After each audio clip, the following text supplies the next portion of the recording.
Right after the not guilty verdict in Diddy's case, Jaguar Wright's warning Cassie that Diddy might be looking for revenge and his daughters seem ready to back him up. Here's what's going on. Jaguar Wright has never hidden how she feels about Diddy. She's been one of his most outspoken critics for years. But during his trial, she took things to another level, calling out Diddy, his family, and especially his daughters. She made comments about how the twins acted during the case, even suggesting they didn't seem sad enough. Hey girls, congratulations on your graduation.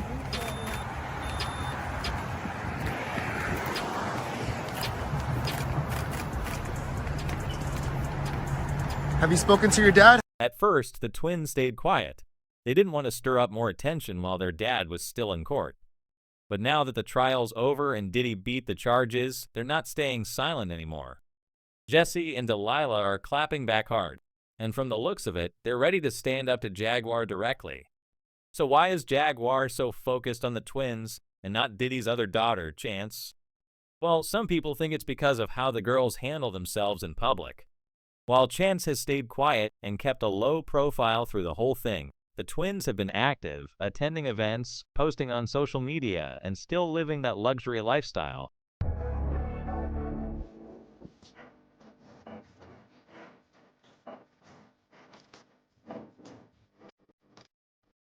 They've been going to concerts, vacationing on yachts, and hanging out at exclusive parties. Basically, they've kept living their lives the way they always have. But that's exactly what's bothering people like Jaguar. With everything going on around their dad, including serious allegations and long-standing rumors about their mom, Kim Porter's sudden death, some folks expected the girls to stay out of the spotlight. Instead, they seemed louder than ever, and to Jaguar, it looked like they didn't care. There's been a lot of talk online about Kim Porter's passing. Some believe she was planning to release a tell-all book before she died. The story goes that Kim had been writing about Diddy's world behind the scenes, his lifestyle, his secrets, and everything she witnessed while they were together. That rumor has made some people wonder if her death was more than just a tragedy. Well, I'll be sure who has a son with Kim Porter. That's Quincy, right? Yeah. Has kind of for a while, spoke about this conspiracy theory that Puffy has something to do with Kim Porter's death or something like that. I personally have never believed that. Do you think there's any truth in that at all? I don't want to believe it. You know what I'm saying? But I also ain't know everything, all this stuff that's going on. So one thing I know that Puff loves is money more than anything in the world. You know what I'm saying? So with me not knowing all of this other stuff that was going on, I don't know mentally, I can't even see him doing half of the shit that they've proven that he's been doing. So in my mind, the way that I see him with the kids and the way I see him and everything like that, I would say if somebody was to ask me, I would say no, he don't have nothing to do with it. But after everything that I've been seeing lately and everything that's going on, I don't want the media to sway me in one way or another. I would say no, but then if Kim was talking about threatening to come out with different things, I don't put that past her. I spoke to Al a couple of times, and he texted me a couple of times too. I think knowing the history of them two, if he did increase his security, he have every right to. And I believe that Al knows that Puff has some powerful people or has some powerful people around him and some people doing some things for him that could danger his life. His life could be in danger. I don't think nobody would be paying for some security if they didn't think their life was in danger. So I could see Al doing that. I understand why Al is doing that. And I just wish them all the luck. You gotta realize, man, Kim's death wasn't even investigated, bro. Her death wasn't even investigated. And it should have been a proper investigation so all the family members can feel like that there was no foul play in her death? How is it that you know how we are as a people? I don't believe that 10% of your viewers that's watching this don't keep their phone when they go to sleep in arm reach. How is it that there was no electronic products or gadgets around Kim's bed? Her laptop missing, her cell phone's missing. Everything is missing that she could get in touch with her little girls if they not at home or her friends or family. All that's missing. That's a big one, man. You gotta understand, man, that it's a lot of stuff that has been happening. Now, some people even said that her casket was ordered 2 months before she died. I don't believe that, man. I swear. I'm not no conspiracy theorist or none of that. But I heard, did you hear something like that, man? That her casket, how you order a gold casket 2 months before somebody died, man? If I'm gonna pay, or they gonna get the money up, what is it, to resume her body? If they gonna get the money up to dig her body back up and have a real autopsy done on there, have a real investigation on there, who's it gonna hurt? I've been knowing Al for a long time. And this is in the 90s when he walked through Eddie F. house and it was about 100 degrees. Me and him, we talk about this all the time because he be laughing about it. He walked through Eddie F. He was going to Eddie F. house in a black leather suit and it was about 100 degrees outside. Al ain't no fool, bro.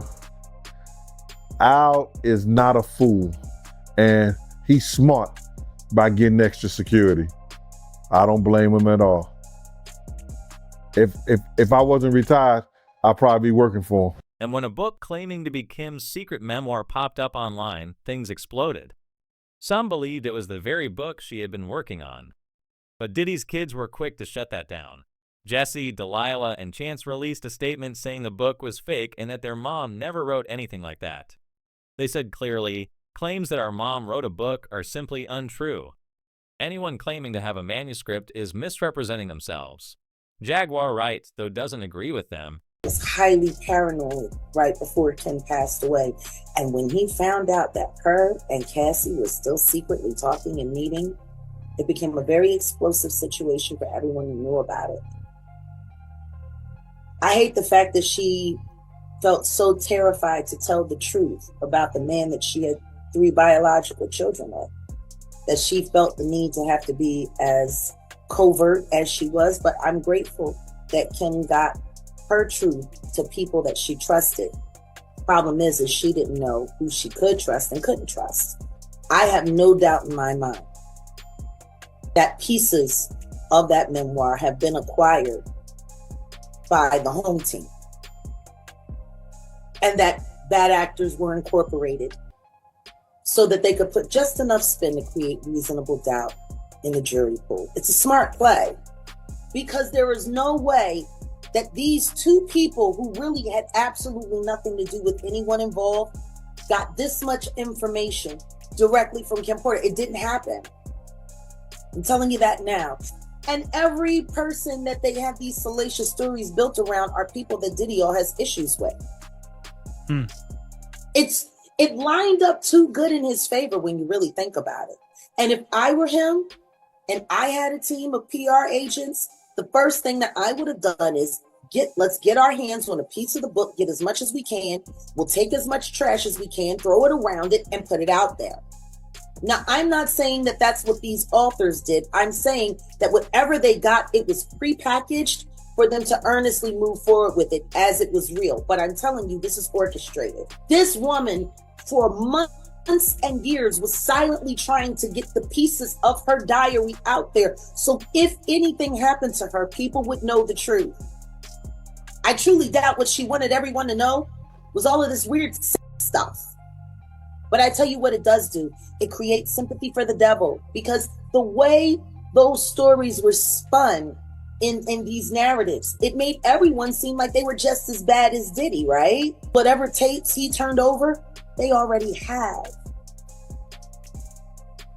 They already have. Whatever Kim was able to get and parcel out, she got it from Diddy directly.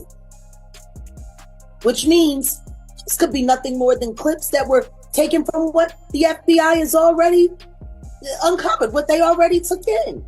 I think that's why they put the gag order, because they just wanted to make sure that he couldn't say anything else. Despite the rumors, the twins have stood by Diddy. They've shown up to court, been seen supporting him, and stayed active on social media. To them, loyalty to their dad seems more important than staying quiet to please the internet. But according to several reports, even though they stood strong on the outside, the trial was hard on them. Some sources say the girls were deeply shaken by some of the testimony they heard in court, especially from one woman who described things that allegedly happened behind closed doors. That kind of information can be traumatizing no matter how strong someone tries to appear. Diddy, though, seems to be bouncing back. The other news of the day, and we're following some breaking news in the Sean Combs prostitution case. His defense lawyers just dropped their push to speed up his sentencing. It comes after Combs was acquitted last week of the most serious charges against him, but convicted on 2 lesser charges and remains behind bars while he awaits his sentencing. Eyewitness News reporter Kimberly Richardson is live in Lower Manhattan. And Kim, there was a lot of back and forth on this issue today between attorneys. Liz, and all that back and forth actually happened before today's 2 o'clock hearing. The hearing lasted less than 2 minutes and literally was a full circle moment. All parties involved agreed to the judge's original sentencing date of October 3rd. This was all done by conference call. No one was physically in the courtroom on the 24th floor here, except for members of the media and the public. We briefly did hear from Sean Combs say hello, and his attorney mentioned he was in his office. 2 federal prosecutors were also on that conference call. So as it stands now, Sean Combs will remain behind bars at the Metropolitan Detention Center in Brooklyn. A jury found him guilty of 2 counts of transportation to engage in last week, but the 55-year-old was acquitted of racketeering, conspiracy, and trafficking. At the time, the judge rejected a $1 million bail package and proposed October 3rd for sentencing. The defense fiercely objected, pointing out Combs was found not guilty of the most serious charges and asked the judge to expedite sentencing. Combs' legal team even went as far as citing, quote, exceptional circumstances. The fact that the mother of 4 of Combs' kids is no longer alive. Kim Porter passed away in 2018.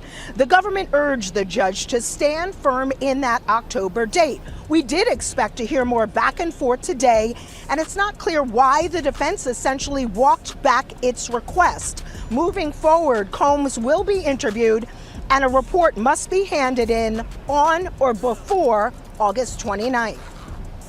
They ask him all about his background. Has he ever had any convictions? And obviously, the probation department looks up and determines whether or not that's accurate. But they interview him first. What is he doing in the community? Has he committed any, crimes? Has he donated to any charities? So they want to get all of their background on him to make a final determination. Because under the federal sentencing guidelines, you have to consider all of that before you sentence an individual. Now, one thing the defense will no doubt highlight and will hope will play into the judge's sentence. They insist that Sean Combs has been in therapy and working on himself, something Combs claims was actually happening at the time of his arrest in that Manhattan hotel room, September 16th of last year. Now, Jaguar Wright is warning that this new energy from Diddy's daughters might mean he's ready to make moves. And she's telling Cassie to watch her back. Whether or not Diddy actually plans to get revenge, it's clear his daughters are done playing nice. They've stepped into the spotlight, and they're not afraid to push back. Sources say Jesse and Delilah left the courtroom in tears, clearly shaken by what they heard. And honestly, based on the disturbing claims the escort made during her testimony, nobody is really surprised they couldn't sit through the entire thing. At first, Jaguar seemed to feel sorry for the girls. She even claimed they were only supporting Diddy because he was controlling them financially. But that sympathy didn't last long, especially once the twins started flaunting their lifestyle again, even while Diddy was still behind bars. Not long ago, Jesse and Delilah shared that they weren't planning to attend college after high school. They're seniors now, but you wouldn't think their dad was facing serious charges by the way they've been carrying themselves. The college that you're committed to. Since Jesse and I are not going to college, we're going to be wearing one of our brand hoodies. Yeah. Because we are rapping that we will be business owners.